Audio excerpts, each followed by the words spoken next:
নমস্কার, news room লাইভে আমি অতনু রয়েছে আপনার সঙ্গে। দিনের সবচেয়ে বড় খবর, বিশ্বের বৃহত্তম দই কারখানা এবার এই বঙ্গে, হাওড়া।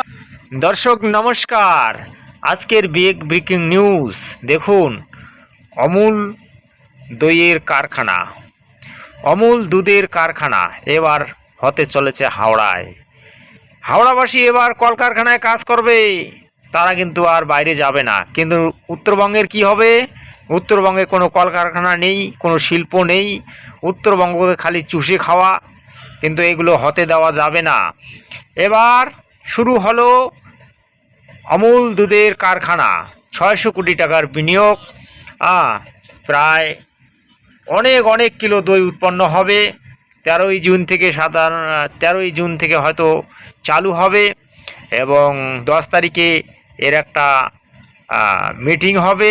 মিটিংয়ে এটা সিদ্ধান্ত হবে। সিদ্ধান্ত হলেই তারপরে 13 তারিখে কিন্তু লাইভ ঘোষণা হবে। তো প্রিয় দর্শক, আপনারা শুনতে পেলেন। তবে উত্তরবঙ্গে কয়টা কলকারখানা হবে সেটা কিন্তু আমরা জানতে চাই। উত্তরবঙ্গবাসী অধীর আগ্রহে এই কলকারখানার অপেক্ষায় রইল। মাননীয় শুভেন্দু অধিকারীজিকে বলবো, উত্তরবঙ্গে যদি আপনি কলকারখানা শিল্প নিয়ে না আসেন এবং উত্তরবঙ্গের যদি ডেভেলপ না করেন, তাহলে কিন্তু উত্তরবঙ্গ ফেটে পড়বে। উত্তরবঙ্গ কিন্তু এবার আলাদা রাজ্যের জন্য দাবি করবে এবং আলাদা রাজ্য যতদিন না হবে উত্তরবঙ্গ কিন্তু কিছুতেই আর থেমে থাকবে না। উত্তরবঙ্গ বিজেপিকে নিয়ে এসেছে আলাদা রাজ্য করার জন্যে, কিন্তু আপনারা সেটা করলেন না। আপনারা ভাওতাবাজি দিচ্ছেন, উত্তরবঙ্গকে স্রেফ ঘেজুকলা দেখাচ্ছেন। এগুলো কিন্তু আমরা মানতে পারবো না, উত্তরবঙ্গবাসী মানতে পারবে না। উত্তরবঙ্গের রাজবংশী এবার খাড়া হয়ে দাঁড়াবে এবং তীব্র আন্দোলনের পথে নামবে। উত্তরবঙ্গের উন্নয়ন চাই, উত্তরবঙ্গের শিল্প কলকারখানা চাই, উত্তরবঙ্গের সমস্ত কিছু চাই। উত্তরবঙ্গের উন্নতি না হলে এবার দক্ষিণবঙ্গ হাহাকার হবে, এটা কিন্তু আমি বলে রাখছি। যদিও আমার বলাটা ঠিক হলো না, তবু আমি এর ভবিষ্যৎবাণী করে রাখছি। উত্তরবঙ্গের মানুষ জেগে উঠুক এবং কলকারখানা, স্কুল, কলেজ যা যাবতীয় আমরা উত্তরবঙ্গে পেতে চাই, দক্ষিণবঙ্গের থেকে দুগুণা বেশি। কারণ উত্তরবঙ্গ হামেশা পিছিয়ে রয়েছে, উত্তরবঙ্গকে হামেশা ঘেজুকলা দেখানো হয়েছে।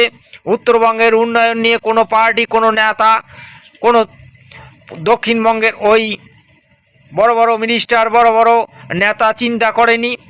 আজকে উত্তরবঙ্গ নিজে চিন্তা করছে, উত্তরবঙ্গকে ফিরিয়ে দিন, উত্তরবঙ্গ একটা রাজ্য গড়ে উঠুক, কুচবিহার রাজ্য গড়ে উঠুক, এটা উত্তরবঙ্গবাসী চায়। আমাদের উন্নতি আমরা নিজেরাই করে নেব। আমাদের দুঃখের দিনে তোমরা যখন পাশে দাঁড়াচ্ছ না, তখন কিন্তু আর উত্তরবঙ্গবাসী তোমাদের সঙ্গে থাকতে চায় না। এটা ভালো করে জেনে রাখুন। তোমরা যতই ছাগল পাগলের মতো মেলমেলাও, কিন্তু উত্তরবঙ্গবাসী আর এগুলো শুনতে চায় না। তোমাদের মেলমেলি তোমাদের কাছেই থাক, আর উত্তরবঙ্গের মানুষের মেলমেলি উত্তরবঙ্গের বাসীর কাছে থাক। এটাই কিন্তু বর্তমানে উত্তরবঙ্গ চাইছে। উত্তরবঙ্গের বাসীর কাছে আজ উত্তরবঙ্গ একটা রাজ্য, উত্তরবঙ্গ উন্নয়ন পর্ষদ, কিন্তু উন্নয়ন পর্ষদ কিছুই হয় না, স্রেফ লোক দেখানো, স্রেফ ভাওতাবাজি। এই ভাওতাবাজি আর কতদিন চলবে? তাই উত্তরবঙ্গের উন্নয়নের জন্য উত্তরবঙ্গবাসীকে গর্জে উঠতে হবে। উত্তরবঙ্গকে একটি আলাদা রাজ্য গড়ে তুলতে হবে, তবেই উত্তরবঙ্গের উন্নয়ন সম্ভব। উত্তরবঙ্গ কেন্দ্র শাসিত রাজ্য হোক, এটাই আজকে উত্তরবঙ্গবাসী চাইবে এবং উত্তরবঙ্গবাসী আন্দোলন গড়ে তুলুক। জয় হিন্দ, বন্দে মাতরম।